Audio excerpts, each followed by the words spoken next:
this last time we just brought like snacks and we had bought some root beer in sarsaparilla. Sarsaparilla. Sarsaparilla. This is the Exploring the National Parks podcast with Dirt in My Shoes. My name is Ash, and I'm a former park ranger and the founder of Dirt in My Shoes. I think that the parks are best seen from the trail, and I'm here to make national park trip planning easy. And I'm John. I carry the kids on the trails, I tell stories, and notice all the things that Ash doesn't care about much, like birds.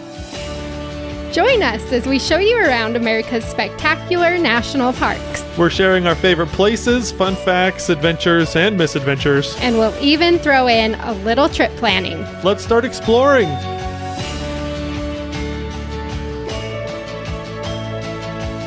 We've been traveling to the national parks for a very long time, and one of the things I remember when I first got married and started having kids, and people were like, "Oh, your life is over." And I was like, "Great, Thanks. That doesn't sit well with me." And so we really have made a huge effort to get our kids into the national parks and out into nature as much as we can. Right. Firstly, because that's what we love to do, and so I just was not ready to give that up. I didn't, Oh, yeah. I didn't want my life to change. I was a park ranger, so it was really important to me. Right. Please, while you raise your children, don't be yourself. Don't have any fun. Don't be yourself and have no fun. Exactly. Yeah. So I am strongly against that sentiment, which is why today we wanted to talk about some of our favorite parks for taking little kids. Right. And when I say little kids, we're talking 6 and under. They're at a really hard age for You can't trust them to keep themselves alive. Right. But there are some parks that are really great for kids that age that we've just found through our travels. And you could argue that you could do any national park with kids of any age. Right. I absolutely believe that. Yes, and we have, basically. For this list of our favorite national parks for young kids, for little kids and toddlers, John was trying to add Yellowstone to this list. I just have to say.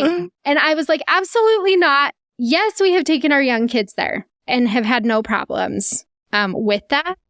But that's one of the questions that I get asked the most. Is it okay for kids? Absolutely it is. However, there is peril everywhere at this park. And so you got to watch them really carefully. Same with the Grand Canyon. It's a big drop. And so my mama heart, when we're at the Grand Canyon, is a little bit more on edge. Yes. I was really trying hard to make a good solid pitch to Ash. I was like, listen, I understand that Yellowstone breaks 4 out of the 5 rules for making it for making it a kid-friendly park. But sometimes the fun factor outweighs everything else. I would never say don't go when you have little kids. Just be prepared.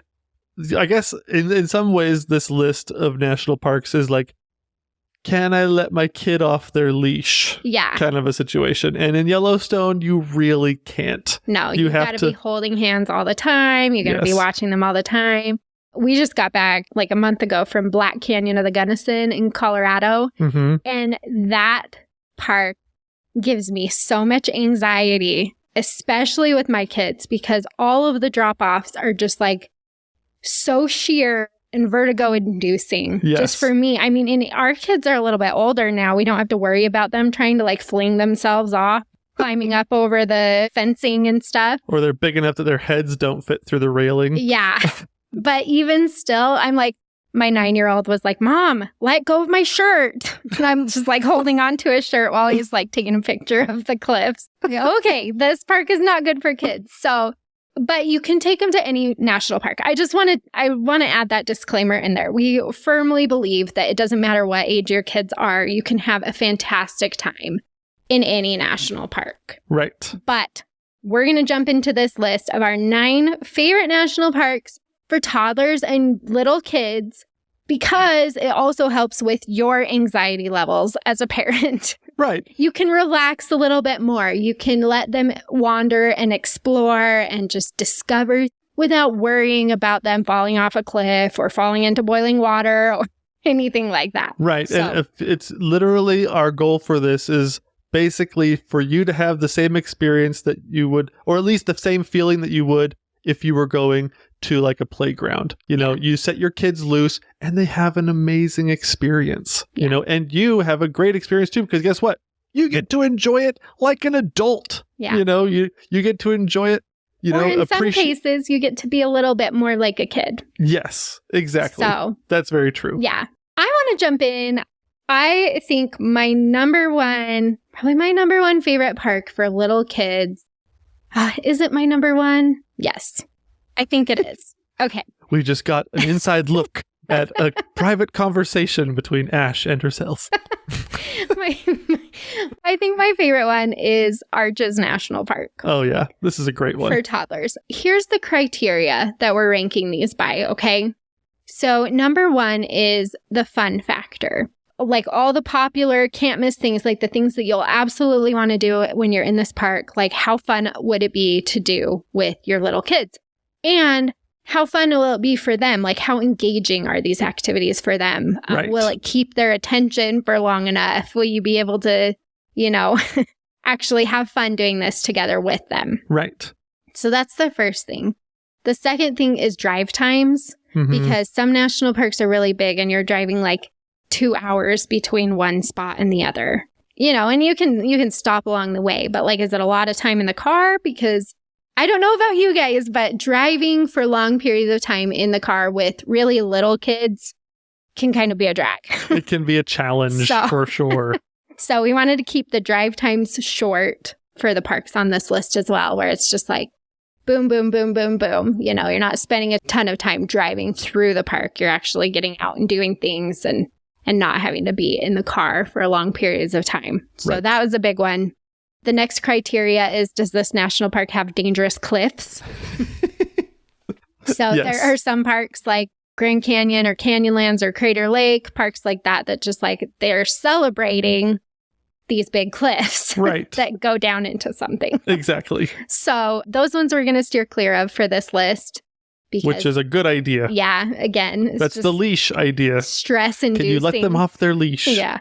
The next criteria is, how is it as far as like no touching? Like, oh, yeah. Because kids that age just love to get their hands dirty. They like to touch things. They like to explore. And, you know, they're using their fingers and their mouths to discover things, you know. So how friendly is this park as far as like, can you touch things? Or we wanted to steer clear of like parks that are like caves where you really can't touch things. You should not be touching things in caves. Yes, a lot of the personality of cave national parks are kind of like the Emperor's New Groove. No touchy! Yeah. You know, they don't want you to touch anything. And other parks like Saguaro National Park, where everything there is trying to kill you. Yeah. And so we had... And in fact, actually, that's funny because our son, when he was like 2, maybe a year and a half, he sat in a cactus and we were picking cactus needles out of his butt for a very long time. It was not an enjoyable experience. And as a parent, you're like, I'm so sorry, kid. I failed you as a parent. But also, the funny thing is that the park where he did that at is on this list of kid-friendly parks. So it was not even in Saguaro. It was in Great Sand Dunes. Yes, exactly. At the campground. So obviously we can't steer clear of all peril. Yes. But yeah. Okay, we're not going to include anything that has lots of pokey things or caves you can't touch, stuff like that, because that's just a lot of work when you got little kids. Right. You got to watch them really carefully. The last thing that is part of this criteria is gateway towns, with the idea being like, is it easy to get back to our hotel if we're staying in a town nearby the park? Is there activities in the town that can keep our family engaged and excited when we're not in the park? Right. Stuff like that. Can we go back for nap times? Can we go back for lunch? If we realize we forget something, is there a grocery store? Yeah. You know, or a place we can get diapers or something like that. Yeah. So those are our criteria. So now, with that being said, we can jump into my favorite national park for kids, I think, is Arches National Park. Yes. I really think it boils down to a few different things. One, pretty much all the trails in Arches are short. Yes. They are. It does not take very long at all to get to some of the coolest arches. And they're amazing arches. So it's not like you're feeling shortchanged from doing a shorter hike because you've got younger kids. Right. You're seeing the good stuff. Yeah. And a lot of times, some of the trails are actually like incrementally rewarding. I'm thinking like the Devil's Garden Trail especially, you can see multiple arches on the way to the main arch that you're hoping to see. And the Devil's Garden Trail is the longest trail in the park, so you don't even have to do that one. But you can go, like he said, you'll pass like, even just to start it, you'll get to Landscape Arch. There's a couple other arches along the way that are down side trails and stuff. So like you can see 3 arches just within a 1.5 mile round trip. Yeah. Mostly flat and stuff. But then you've got like one of my favorite arches in the park, Double Arch. That's so cool. Which you can see from the parking lot. If you want to walk closer, you can. It only takes 5 minutes. Right. Same with the windows that are right there. I mean, you can see them from the parking lot. So it's just a matter of, let's get everybody out and let's just walk for a minute Mm-hmm. and see all these really cool things. Yeah. It's so easy to get some really cool, rewarding experiences in arches. The other thing is the park itself is not that big. It only takes 45 minutes to drive from the park entrance to the end of the road. Yeah. And so you're not spending a ton of time in your car. There's lots of places to stop along the way. But even still, it's not a very long drive to get to your lodging in Moab. Which is one of the coolest gateway towns ever. I love Moab because A, it has all of the amenities that you need. It has grocery stores, hotels, and it has a zillion fun activities, and they're all high adventure stuff too. Yeah. So it's a great gateway town, one of the funnest. I've always seen t-shirts like London, Paris, Moab kind of a thing. And so if we were to make our own shirt of just national park gateway towns, Moab would easily be on that list. It's such a fun place. And also, people come to Moab and sometimes don't even go to the national parks. There's enough other stuff to do right there that a lot of times people are coming for a different reason altogether. So it's just a really fun adventure town, but it's great for if you want, some good lodging options, some good restaurant options, grocery stores and other stores and things like that too. And it's just 5 minutes outside of the Arches entrance. So it's really convenient for that. Exactly. In terms of the no touching rule, I mean, there's a lot of red rock in this park, which is fun to kind of walk on. And there's a lot of good stuff there. You can climb around the slick rock really easily. Yeah. And there's a lot of sand too. Yeah. The only no touchy rule for this is like, don't carve stuff into the red rocks, and some of the soil, stay on the trail and you'll be fine. That's all it is. Yes, please don't carve anything into the rocks. But yeah, the cryptobiotic soil is really the only thing there that it's like, you really do want to stay on the trail because you don't want to damage the soil that's been growing for hundreds of years and that helps plants grow in the park, things like that. It's very fragile.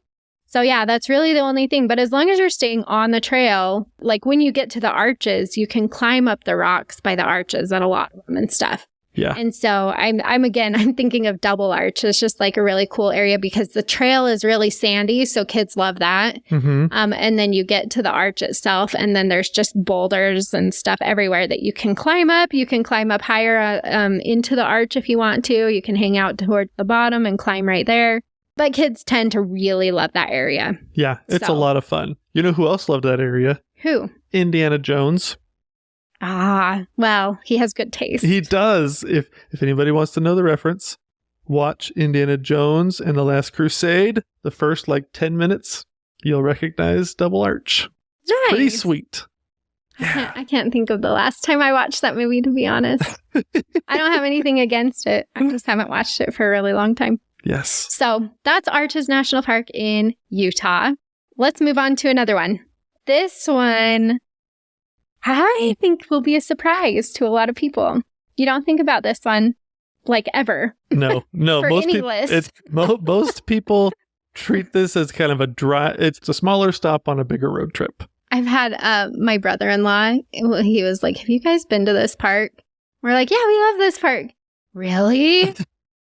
We were so bored. I was like, okay, well, you did it wrong. You don't know how to visit this park. So you gotta visit it right. But the park we're talking about is Petrified Forest National Park in Arizona. Yeah. This one is really neat. It has a lot of really cool features to it that make it appealing for parents with little kids. Because, first of all, the main attraction, the Petrified Forest, the wood, it's just rock now. And so, I mean, you can touch it, you can walk all over it on some of the trails, and it's like super durable. Just don't take it because it's like a zillion pounds for the big pieces. Don't take any of it. That's all you have to do. It's so cool. Yep, that's really the only rule. Just don't take any of the petrified wood. Yeah. And this is what we found with little kids is we're like, petrified wood is between a 7 and an 8 on the hardness scale. Yeah. And diamonds are the hardest, 10. So 7 to 8, that's a really hard rock. Yeah, that's and super hard. It's virtually indestructible unless you like have a chisel and you hit it in the right spot. Anyway, then it kind of flakes. Tink. Yeah. But it's really hard rock. And so that's what's really nice about this park is like your kids can't break anything. Right. They can explore to their heart's content. You can climb all over these petrified logs. You can do whatever you want, really. And nothing's going to break. And it's just really fun. You can discover all the different colors and things like that. And so we really love this park with our kids.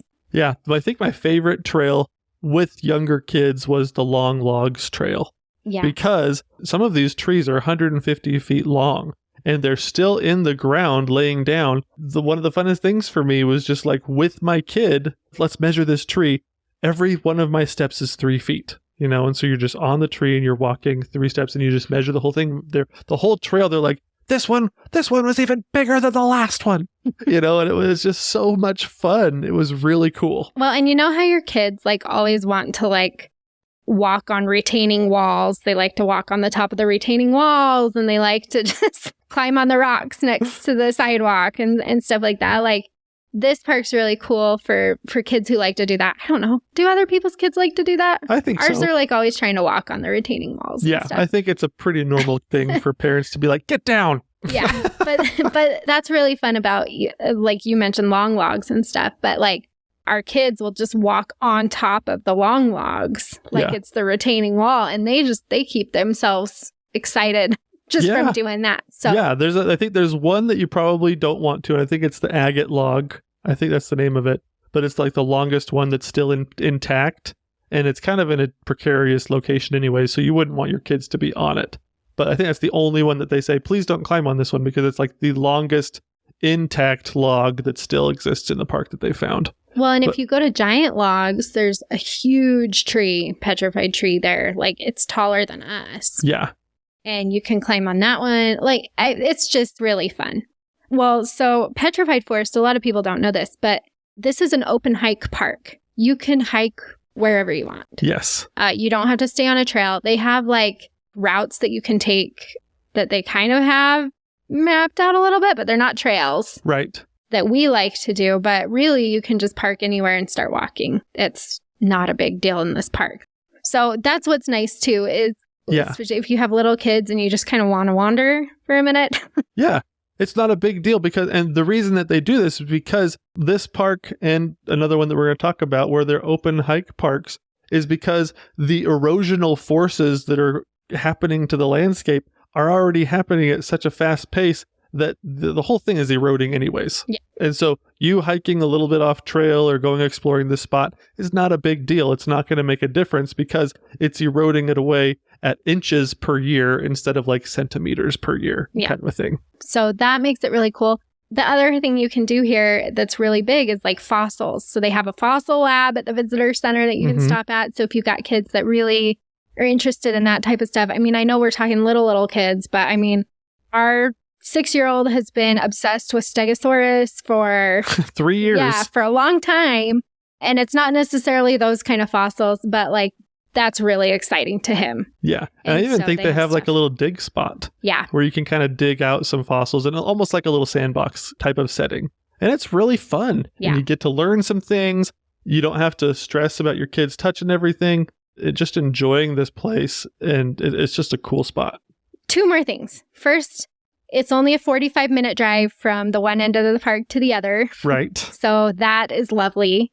Second thing, the gateway town here, Holbrook, Arizona, is a Route 66 town. Yeah. And it has the Wigwam Motel, which is where they got the idea for the cozy cone in Cars. Yeah, man. And so that's really fun too. You've got like the Route 66 vibe. You've got some stuff like that there in Holbrook, which is just right outside of the park. And so that, again, like if your kids really like cars. It's a conspiracy, man.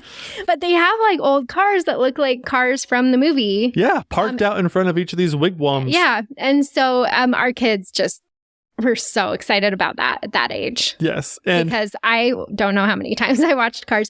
Our son went through a stage where he was watching Cars every single day.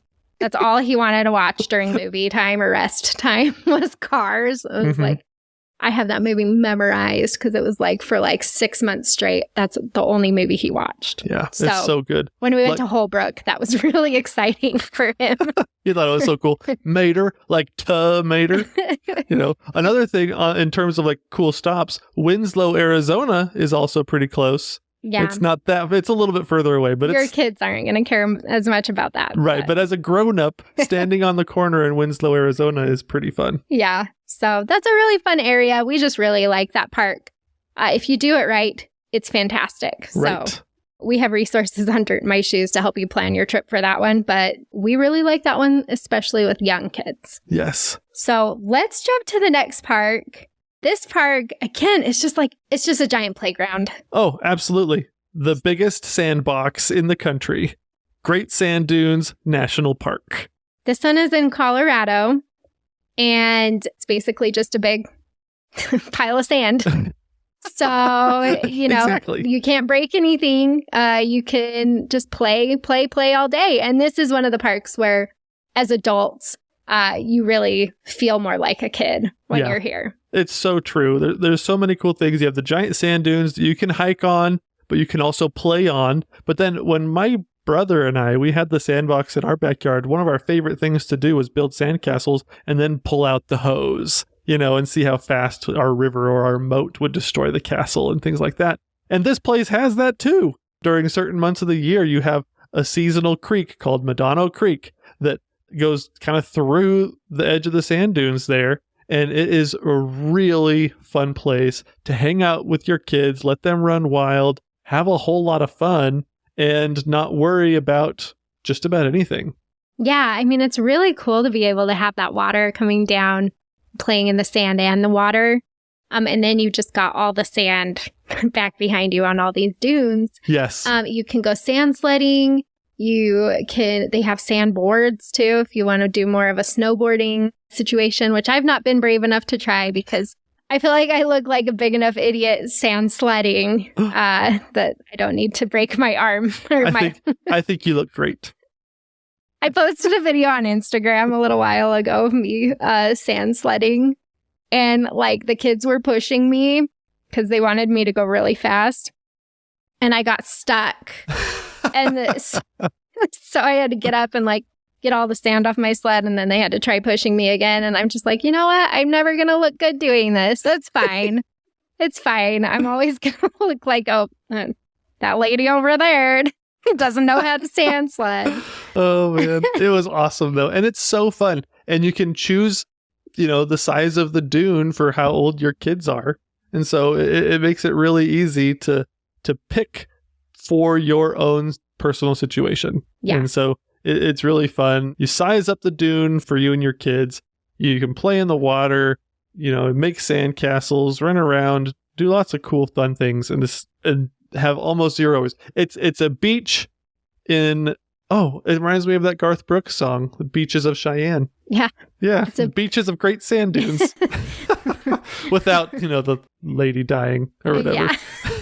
Not the rest of the song. Exactly. Just the beach where it shouldn't be. Exactly. Nice. So for all those people that always, you know, that saying, I've got a bridge in San Francisco that I can sell you. Oh man, I've got beachfront property in Colorado that I can sell you. Yeah. Yeah, man. Except it's in a national park. So sorry, not for sale. Yeah, that one's really fun. And again, it's just a really small park. There's hardly any road through this park. And so once you get to the park, there's like a lodge outside of the park. that I would recommend staying in if you can, just because it's so perfectly situated to getting in the park and stuff. Otherwise, you got to go out to Alamosa, which is like 40 minutes away. Right. So if you can stay in the lodge right there outside of the park, then it only takes like 10 minutes to get to the dunes. It's really fast. Right. Your kids won't even have time to complain. No, it's super quick. It's in and out. Not bad at all. Yeah. And if you want to go when the water is running, if you want the creek to be there, then you'll want to go.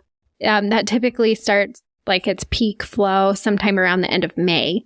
Right. And so you can go into June and still have water there. And May is a little bit chillier. Yes. There will probably be snow in the mountains still. We've been there when it's been like that. It's really nice and less busy. But yeah, kind of in May and June if you're wanting the water to be down in the sand. Yes. Be aware that they're near the parking area where you will get, unloaded and start heading out towards the dunes is quite a bit of mosquitoes. And so just prepare yourself, with a lot of bug spray to get through some of the bushes, along the trail to get out to the creek and the sand dunes. And if your kid is small enough, just wrap them in a blanket and run. You'll be fine. We were running and screaming. We were getting eaten to death this last time. Oh my gosh, they were so bad. So definitely spray yourself with bug spray. Yes.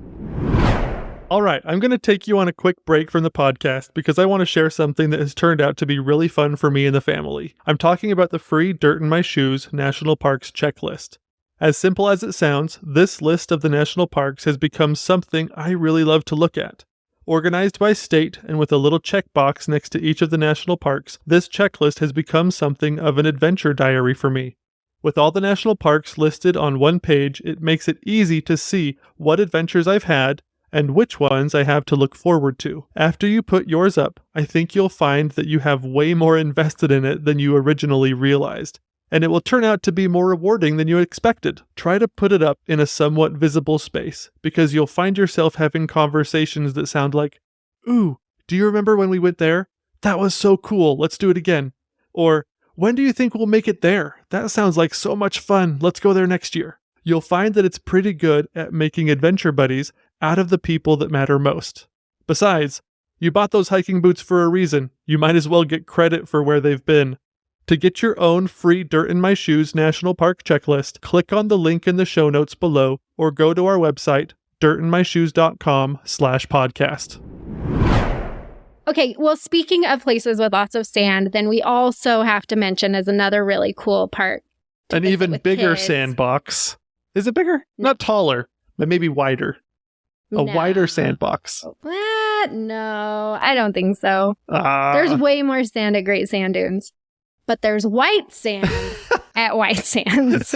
Yes, exactly. So if you have a preference on the type of sand in between your toes, then White Sands. Actually, White Sands might even be a little finer sand, too. It's a little more dusty sand. I feel like I found more sand longer after a visit from White Sands than I did visiting Great Sand Dunes. The sand is like John's arch nemesis. He hates sand so much. I do. I don't like the grit in between. But you know what? You suck it up for the good of your kids.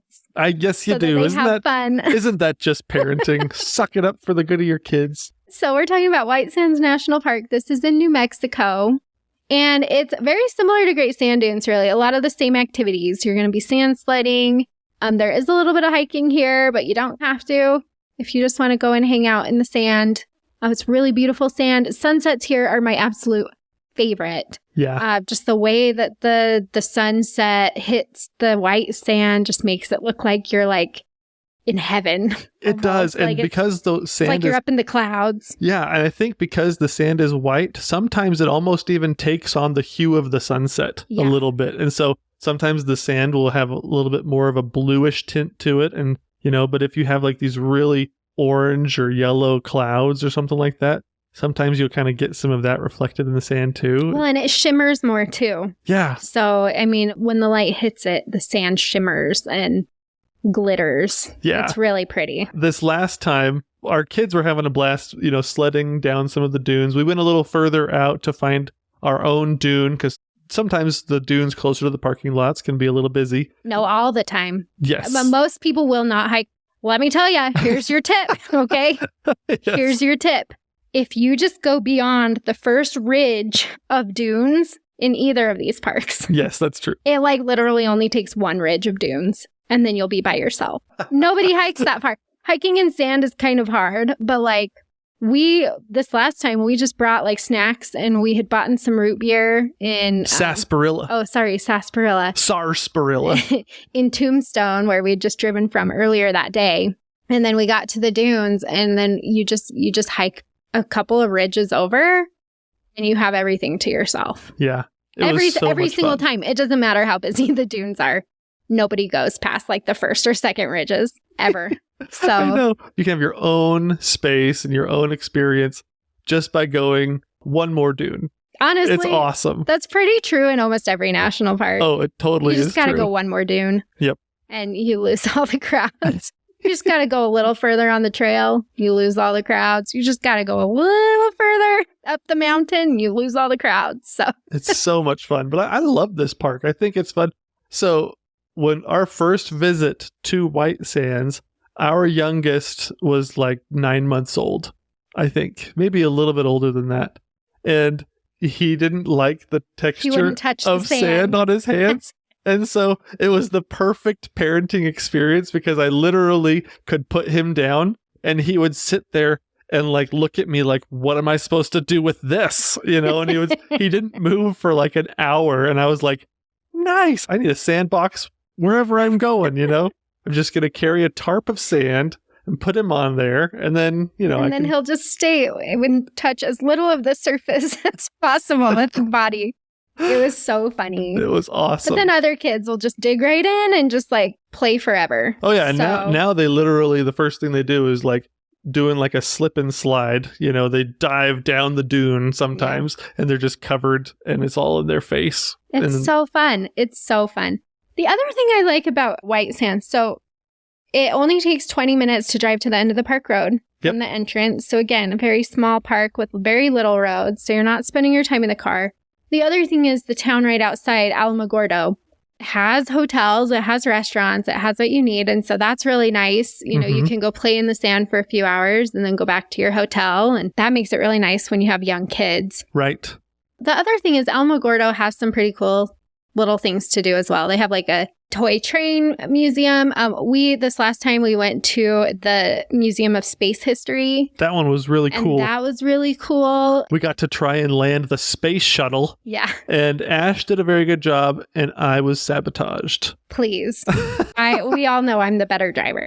I was trying to do it like if you've ever seen the movie Space Cowboys with Clint Eastwood and Tommy Lee Jones, where they're landing the space shuttle. And Tommy Lee Jones and Clint Eastwood, to their credit, they could never figure out the game. What do they call it? The simulation? The simulation.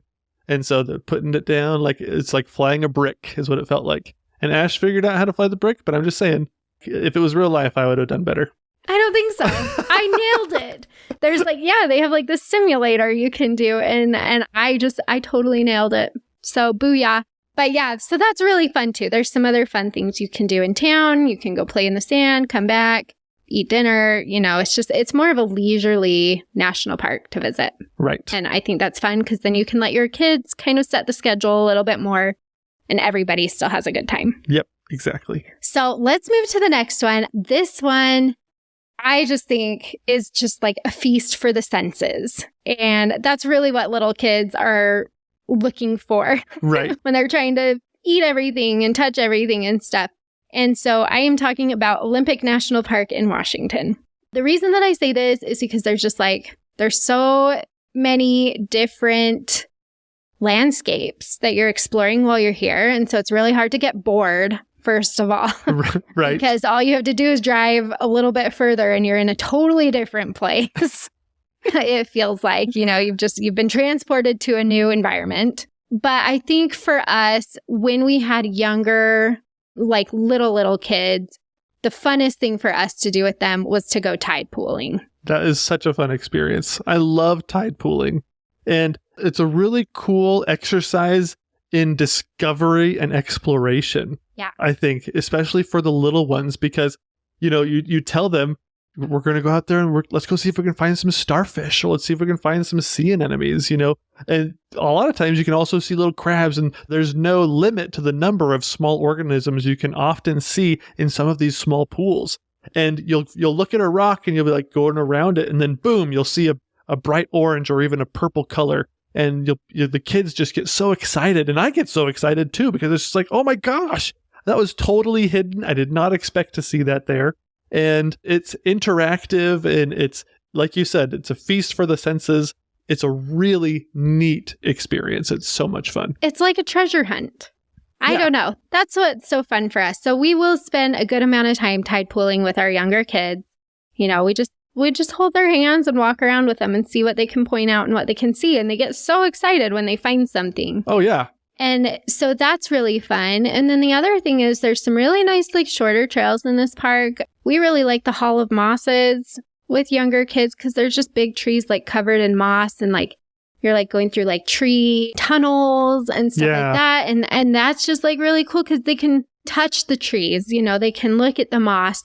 They can get their hands dirty. They can find banana slugs, which I know, like, our little kids were just so excited about the big yellow banana slugs that you can find in these forests. We even had to get a stuffed animal to commemorate. Yeah, we do. We have a stuffed animal banana slug named Sunny from Olympic, because that was just, like, such an exciting thing for our kids. Yeah. To see all these creatures. Yes. This park is just, like, all about the creatures. Yeah. And as a parent, as a mom who, like, doesn't love creatures, our kids are always in the backyard, like, finding worms and grasshoppers and stuff like that. Not my favorite. But at Olympic, I feel like it's a really fun way to, like, channel that little kid energy. Yeah. And find some really cool creatures. It is really fun. I'm not going to lie. When you said that it was a feast for the senses, my first thought was like that scene from Willy Wonka and or Charlie and the Chocolate Factory, where they're inside and they can eat, like, everything inside that room.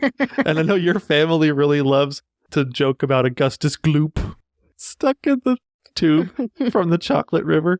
Oh, anyhow, that's what I'm... It's not that kind of feast for the senses. Right. Little less digestive. Yeah.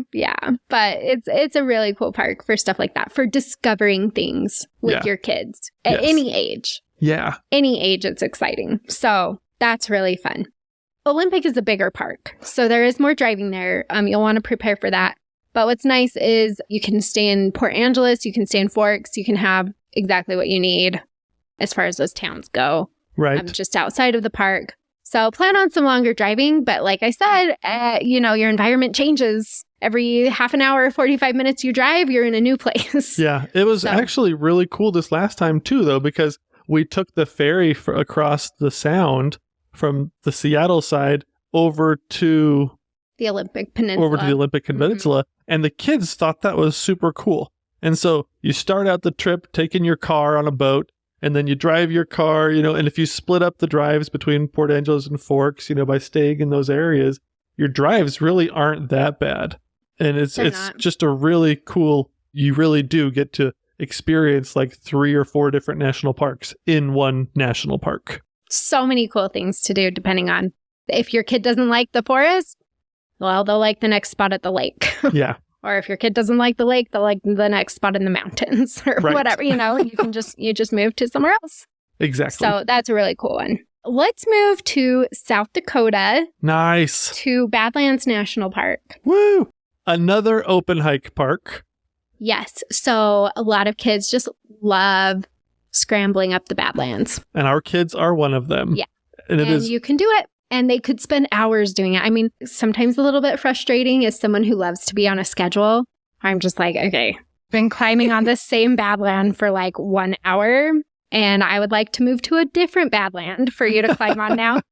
Mom, we're having so much fun. Like, we climbed the Yellow Mounds area. There's all sorts of places you can go right in there. And even just right by the visitor center, there's Badlands right behind that people love to climb up and stuff. And so you can do it. That's what makes this park so great for younger kids, is they can just kind of explore. Yeah. The other thing I think is really cool about it is they find a ton of fossils in this park. This park is so amazing for fossils. Yeah.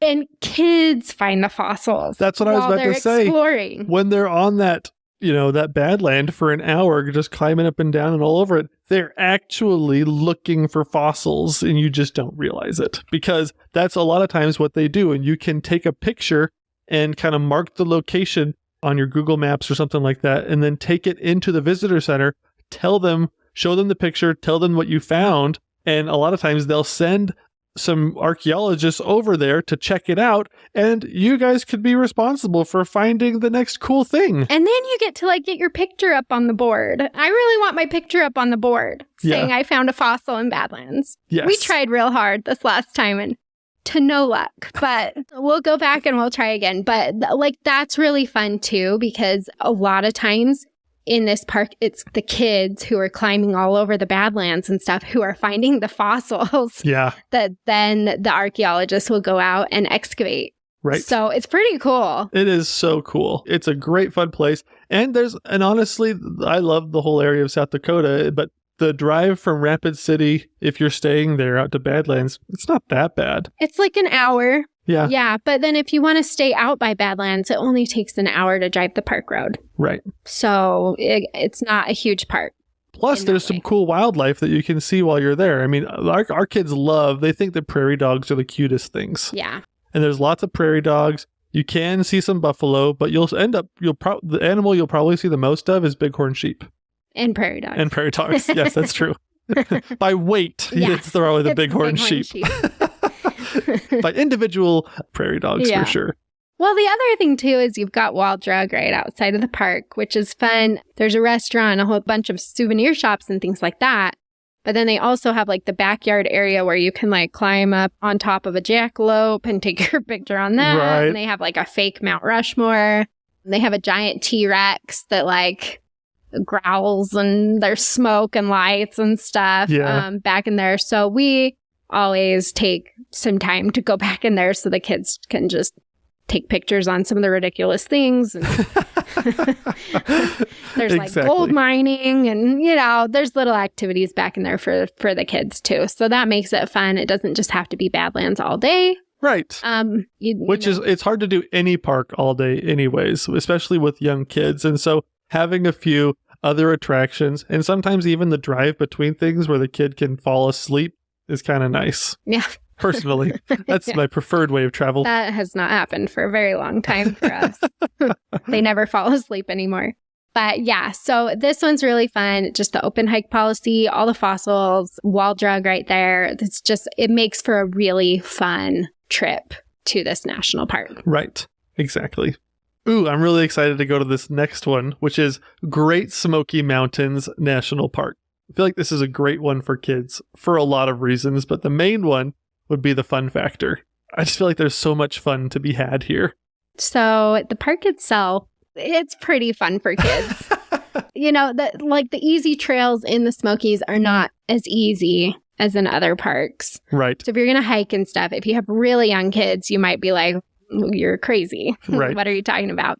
I feel like there's one of the judging criteria, there's one aspect of the judging criteria that really is lifting the average of Great Smoky Mountains up. It is. And that's why we can't ignore it, because Great Smoky Mountains has the funnest gateway towns of any national park. Oh, yeah. Your kids will be in heaven. Yes. If you're in Gatlinburg or Pigeon Forge. And you can visit the Smokies at your leisure. Right. If they don't want to hike, if they don't want to be in the park all day, if they're just not having it, fine. You can still go into the park and see some cool things. Then you just go back out to Gatlinburg, and then you go to Ripley's, believe it or not, and you go go-karting, and you go to all these weird gift shops, and, right. And you get some good food. Yeah, exactly. Or, if you find that your kids respond well to a good bribe, then you're like, hey, listen, if you finish this trail really good, then tomorrow we'll go to Dollywood. Yeah. And so there's some really good incentive opportunities for your kids to be really good hikers. Yeah. I mean, the thing is, how old were our kids when we first went to the Smokies? They were pretty young. They were really little. Because I remember our oldest son, he was probably 3 or 4. He was so tired on our flight to Knoxville that he cried the whole way, and the flight attendant wouldn't let me hold him. Do you remember that? I do. She wouldn't let me unbuckle his seatbelt, and he just wanted mama cuddles, and he was just crying. And so he was really young. That's the moral of the story. I was traumatized because he was probably like 3. He was really little. Right. And we had a great time. Yeah. The thing is like we did it. You do have to take the time to like let your kids just play. Right. Because it is a lot of driving and it is a lot of hiking. And so we would like find like the Metcalf Bottoms picnic area where they could just throw rocks in the water, wade into the water, or, you know, Mingus Mill. They really liked seeing the water on that one. Yeah. Or I really thought that one of my favorite places to spend time with our young kids was the Mountain Farm Museum. Yeah, because they had the pigs and they've really got fun. lots We saw elk down there. In the Smokies, there are a lot of preserved like homestead places, and there's buildings and things like that. And so your kids can kind of explore around these fun old buildings. Yeah. You know, that's a really cool experience. So you can read the plaques and your kids are kind of wandering off, you know, between some church pews or something like that, you know? Yeah. But church isn't in session, and so it's not a big deal. There's a whole lot to explore, and they can look around. And because a lot of the farm instruments, too, are kind of foreign to us and the kids, it's just cool to like look and try to figure out, okay, what was that supposed to do? Or you see a really cool barn with a really interesting shape, and you're like, wow, that's really interesting. And then you kind of talk about it and things like that. And so there's just some really neat things in terms of the human history of the Smokies that is fun to explore with your small kids. Yeah, I mean, and they're not going to be as interested in learning about, you know, what the plaques actually say. Right, they won't. Stuff like that. Yeah. But yeah, I mean, we've done it with young kids and we had a great time. Like I said, there's a lot of water in this park, so if they want to play with, did you ever call it poo sticks? That's like... I never did because I never was a Winnie the Pooh. Yeah. I never watched that as a kid. It's referring to Winnie the Pooh. We call it poo sticks, where like you stand on a bridge and you throw a stick in on one side and then you see whose wins. Right. To get under the bridge. See whose goes the fastest. I have heard the name because in our family, that's what my wife tries to get our kids to call it. However, gross because both of our kids are little boys, they just kind of giggle at the name. And like, as someone that didn't grow up watching Winnie the Pooh, I'm just like, it's a stick that you poke things with. That's gross. Sounds gross, so I know. It's a little gross, but the game is actually really fun for little kids. The game is universal, right? You throw something in the water, or like a leaf or something. You throw something in the water and then you see how far it can go or whose goes the fastest. Right, little races. Yeah. Yeah. So we love doing that in the Smokies too. That's a really good park for that. Yeah, we play a lot of poo sticks. But then you go outside of the park and you hang out in Gatlinburg because there are just like, no matter what your kids like to do, there's an activity there for them. Oh, yeah. And there's candy shops. There's ice cream shops. You could go to Anakista. They've got like more like ropes course type things. They've got the aquarium. They've got all sorts of stuff. So that's why I think like Great Smokies, you can get like a really fun experience in the park. But then you also get a really fun experience out of the park. And I know a lot of people who have just visited the Smokies for years and years and years and years with their family. It's a family tradition, and that's what makes it so special for a lot of people. And so if you're looking for a place to do that, Great Smokies is a great place to start a new tradition. Yes. So that's why I had to include Great Smokies. Let's go to the next one. So the next one, I think this one will be a big surprise. I don't think anyone thinks about this park ever, similar to Petrified Forest. Or it's just like, I didn't know this one really was an option. Yeah, I love this one. I think it's perfect for kids. And especially, I think the main reason is because it has lots of varied activities. Yeah. Cuyahoga Valley National Park in Ohio. It's just outside of Cleveland. And it's really a fun place. But what's really interesting about it is, in a lot of ways, it was set up as kind of a historical and fun little nature area to kind of celebrate like the canal history for Erie, for like the Erie Canal. But one of the coolest things in here is it has this amazing tow path that you can ride bikes on. And that's so much fun with our kids. Yeah. So what's nice is like there's a rental place in the town of Peninsula. So This park is really unique because it's more of an urban park. You'll drive through neighborhoods to get here. It's tucked like right in between Cleveland and Akron. And so it's just like right in the middle of this big population center. Right. And there's roads and trails kind of intersecting all throughout it. Yeah. And so you don't get like the pristine like wilderness feeling that a lot of other parks have. And so that takes a little bit of getting used to. So if you go to Peninsula, there's a bike rental shop just right there next to the towpath trail where you'll want to ride your bike. And they rent out the kid trailers for bikes. So that's what we did when our kids were really little and couldn't ride their own. We just rent the trailer to tow behind us. And they loved that too. Yeah. Because it's really pretty. You're following the canal and there's big bridges and the train goes through there, which we'll talk about. Yep. But yeah, so that actually, even with little kids, was a really fun activity. And now we love to do it now that they can ride their own bikes and stuff. It's really fun too. Right. But you can totally make it work with younger kids. Oh, absolutely. It's really fun. And you mentioned the train a minute ago. And that is probably one of the coolest, unique experiences that a kid can really have in a national park. Oh my gosh. Like our kids are just in love with the train. You know how they just, everybody is excited by a train, unless it's waking you up at like 3 a.m. That's a little less fun. Yes. But it's a really big part of the history of this park and of this area. And so they run the train right through Cuyahoga Valley. And they're really pretty trains too. And so you can take, there's a few different stations and things like that. And so you can get on the train at one station and, you can take it out and back. But the trains are beautiful on the outside and they're really pretty. And the people dress up in like period clothing. Right. Like the conductor looks like a conductor. Right. And so that's just like from Polar Express. Yeah, well, actually they do winter like train rides to the North Pole. Oh, that's so cool. Along this train line. So exactly. Hot chocolate. That's so cool. Yeah. So, I mean, think of like a 2-year-old kid. Who doesn't get excited as a 2-year-old to see a train? Exactly. And so that's why Cuyahoga is it's a really fun one for kids because they get to ride the train, get to do bikes on the towpath. You can go see Brandywine Falls, which is a really, really easy waterfall to get to that's super impressive. Yeah. There's some history there. If you go hiking by the beaver ponds. That is a fun spot. Like the kids saw turtles and blue herons. Yeah. And so that's really fun to like go there and just see what you can see. They were having a blast looking down into the water to see what they could see swimming around in there and lots of birds and stuff. So just all in all, like a really fun little getaway.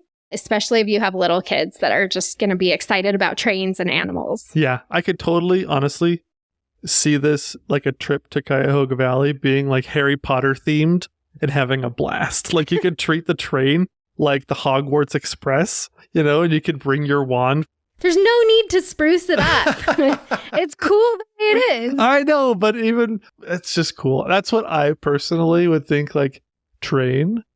Hogwarts Express. Well, yes. Anything from the trolley, dears? It's a really cool park. It's different than what you're probably used to, but especially for little kids, I think there's enough variation and like enough excitement. And then you're super close to any town. Yeah, it's true. So, pick your town. Yeah, it makes it really easy to just pop in there for a train ride and then go back out if you need to or whatever you want to do. So That's Cuyahoga Valley, which I think is just an underappreciated park. Oh, yeah. It's so pretty. Our last one for our list is one that I am very biased towards. I just had to put this one on the list because I'm like, well, I grew up going here since I was like 2 years old. I've been pretty much every year. And look how she turned out, folks. Exactly. I'm pretty great. I am. So obviously this park is good for kids. I think so. So we're talking about Grand Teton National Park, which if you followed us for any length of time, this is my favorite national park.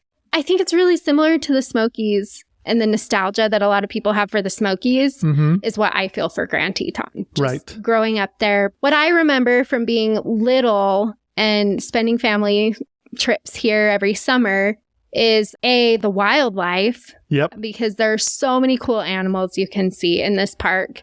And so that's what I remember a lot of. The other thing is just you get good views from anywhere. And so even if you don't want to go on a longer trail or anything, it's really easy to just get beautiful pictures, beautiful views, and really feel like you're in just a fantastic, gorgeous place. Right. And without a ton of effort. And both of those two things, the amazing views and the cool wildlife, you can get without all the peril of Yellowstone or the peril of like the Grand Canyon with the cliffs. Yeah. You know, and so there you really get those same benefits without all of the really tight hand holding. Right. Yeah. And then if you want to be a little bit more adventurous, like there's so many lakes. I cannot tell you how many hours we have spent along the shores of Jackson Lake with our own kids just watching them throw rocks. Yeah. Like they're rocky beaches and just an unending supply of rocks for them to throw in the water. Exactly. And we do that for hours, especially when our kids were really little. I have so many pictures of our little toddlers just throwing rocks in the water. And you're in the shadow of the Tetons. So it's not like I'm complaining. You know, I'm sitting in my chair reading my book and looking at the Tetons while my kids are throwing rocks, thinking this is pretty darn good vacation. Yeah, this is pretty slick. The other thing is the Grand Teton is a relatively small national park. It's much smaller than Yellowstone. Oh, yeah. It only takes probably an hour or so, hour and a half to get from the bottom to the top. Mm-hmm. And then there's lots of places to stop along the way. Tons of viewpoints and stuff like that. Lots of wildlife viewing opportunities and things like that. And so it just, you're not spending a ton of time in the car either, which is really nice because Yellowstone to the north, you know, the Great Northern Park right there is hours in the car. Oh, no matter what you do, you're spending hours in the car. Grand Teton is not like that. No. And so that makes it really nice, especially if you have younger kids. Plus, there's some small, if you like, especially on those hot days, it's not just Jackson Lake that you can get into. You can get in and play in a much shallower lake, which is String Lake. Yeah, if you find the right spot, which is you've got to hike a little bit more to the northern part of the lake, it stays really shallow. So I have like tons of memories, both of myself with my siblings and my own kids now, just playing in this lake and where it doesn't get any deeper than like your waist. Right, exactly. And so that's really nice too. And again, you just can't beat the views. You're right at the base of the Tetons. Mm-hmm. And so it's not like you feel like you're missing out on anything if you're just hanging out at the lake. Exactly. And one of the big benefits too is the gateway town, Jackson, is so much fun. It's kind of like it's an old Western nostalgia town in a lot of ways. And so they have some shootouts that you can see, and they've got all grocery stores, hotels, restaurants. They have everything for you right there. And it's in really close proximity to the park. Yeah. I mean, you're only 10, 15 minutes away from the entrance to the park, but you can see the Tetons within minutes of driving outside of Jackson. Right. They also have a rodeo. Yeah. There's horses, you know. It's really fun. You can do wagon rides, stuff like that. And so for younger kids, for kids of any age, it really is just a fun place to go to make memories. Yeah. And you don't always have to be hiking and doing all the stuff. You can. There's easier trails you can do, but you don't have to feel like you're just soaking in those mountain views. Right. And we've taken our kids there during the summer or the winter. You know, in the winter time, sometimes they have dog sled races that go out of there. And so that's a cool experience that we've had. But we've also taken our kids, snowshoeing in the park, even though the first time that our youngest snowshoed, he did not make it very far. Let's just put it very nicely. It really nicely. Yeah.